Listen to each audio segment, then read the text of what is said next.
Hey everybody, good to be back. I know it's been a while, and most of you know why it's been a while, but for those of you who don't know, my son was diagnosed with stage 5 kidney failure, and so that's kind of what I'm going to talk about today. But also, he's 35 years old and he doesn't want my help. So I'm going to try to do really quick of what happened. So about 11 weeks my son was sick on and off. He was throwing up constantly, and he was started this new job, and like the first week he started getting really sick, and I mean throwing up, like violently throwing up. He couldn't keep anything down or anything, but it only lasted 1 or 2 days. He went on back to work and everything like that.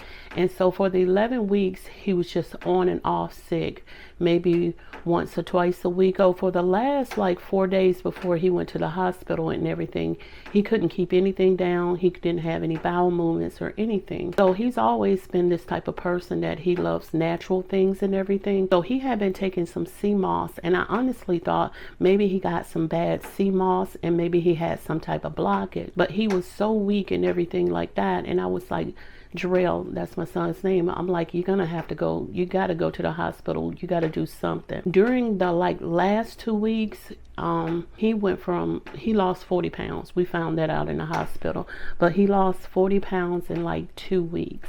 And so, you know, with that, he wasn't keeping anything down, and it was hard for him to breathe. When he got in the hospital and everything that morning, I had just got off of work and everything, and he was like, Mom, I'm too weak to dry myself. And I was like, you know, come over here, we'll do it. And at that time, my mom was sitting outside. She likes to sit outside and relax and everything, get that morning air and stuff. And I said, did you see Jarrell? And she was like, no. I said, he's trying to drive himself to the hospital. And she was like, good. You know, she had been praying about it, like he needed to see a doctor. When he came back, she's like, I'll take him. So she went and she took a quick shower. She went on and took him to the hospital, and it worked out because I was tired, but it was like I didn't get any rest, of course, because when the phone calls start coming in, I was sitting there because, you know, he didn't have any insurance and everything.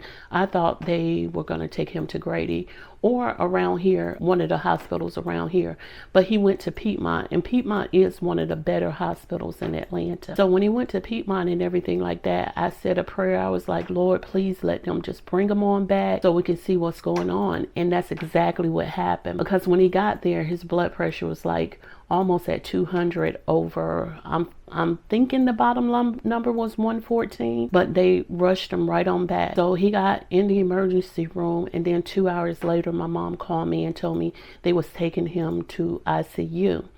So when they were taking him to ICU and everything, they were saying something like, they were running tests, saying something was wrong with his kidneys and everything like that. So mind you, he's still talking, he's still cracking jokes and everything, but we didn't have the diagnosis until like a day or two later. And this point, we were like, I mean, just think as a parent hearing bad news like that, whether your child is an adult or not. We heard the bad news, and of course he took it a lot worse than we did, of course. And when he was, honestly, we felt helpless. You know what I'm saying? Our minds were racing. We didn't know what to do or anything. And then all of a sudden, my mom brought up this idea, which was really good.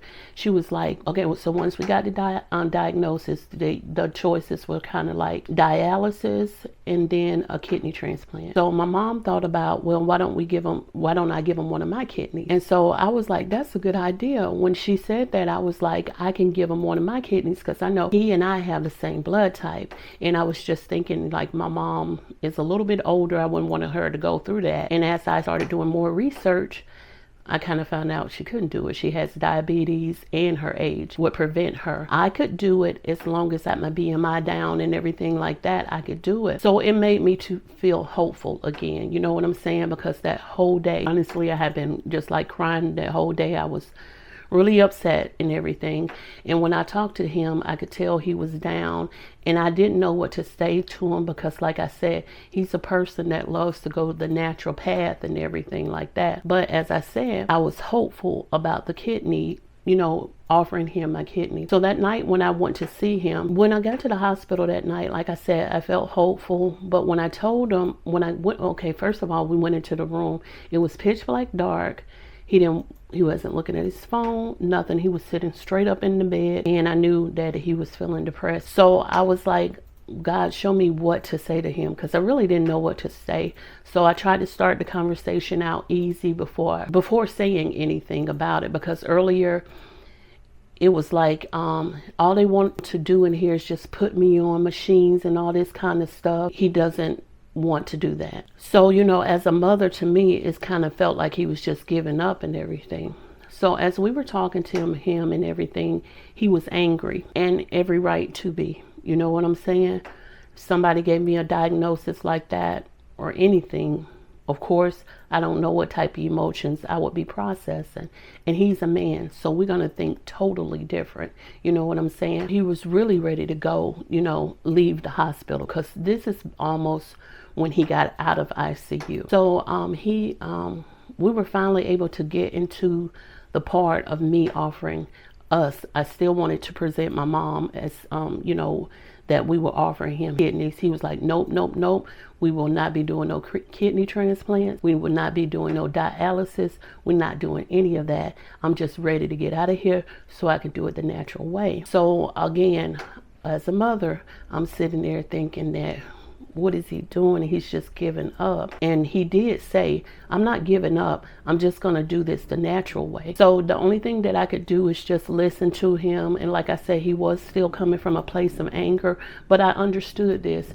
I remember one time seeing someone, and they were taking care of their loved ones, and their loved ones was going through a chronic illness. But the loved one, they were saying that they were very mean. And I was thinking to myself, how selfish of the person that was taking care of them to feel that way. But I did understand the anger from the person. I understand. It made me understand what they were going through. So I listened. I took everything that he said and everything like that. I tried not to internalize anything. I knew that it was coming from a place of what he was going through. So eventually, when we heard that he was getting out and everything, pretty much on my birthday, as y'all saw in my post, my daughter and I, we were getting the room ready to take care of him. He was like, no. And he was like, you guys don't need to take care of me. I can do this and everything like that.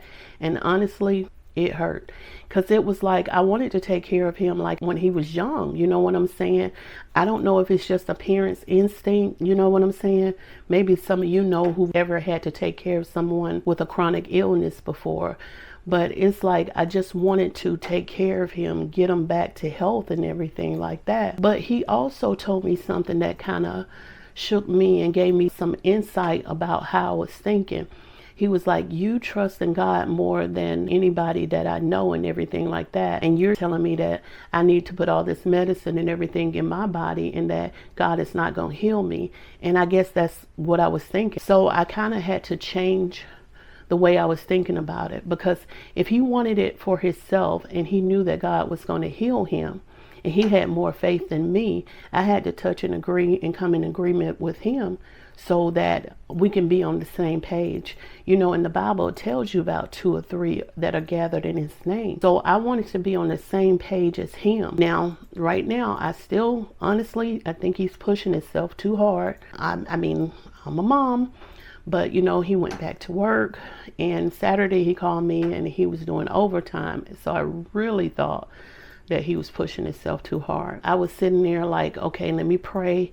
I don't want to say the wrong things. And I definitely don't want to sit there and let him be stressed out about me overthinking or over worrying, because stage 5 kidney failure came from extreme hypertension. I don't want his blood pressure all up. He feels in his body that God is going to heal him. He's able to go back to work. I think that I should be proud of him for being that type of person. He's doing things on his own terms and everything like that. I'm still not 100% not worrying. You know what I'm saying? I have doubts. I don't know. You know what I'm saying? I mean, it definitely is scary. You can tell by the tone of my voice, the way I'm stuttering. It's scary. You know what I'm saying? Some days when he has his bad days, I want to just shake him, be like, slow down and rest. You just got out the hospital. So I'm like touching and agreeing with him that his body is healed, that God is going to heal his body and he can do everything. I mean, the mind, God gave us this mind. It's a powerful thing. You know what I'm saying? And I know that he can heal, but he's he's eating clean and everything like that, and he's taking care of his body. And so, you know, like I said, I have to step back and respect his boundaries and everything. But that is the situation that we're dealing with, and that is the reason that I have been gone for a while and everything like that. I do thank you guys for all your prayers, birthday wishes. I didn't even get to thank you for that and everything like that. And God bless you guys, and I'm gonna see you on the next video. Bye.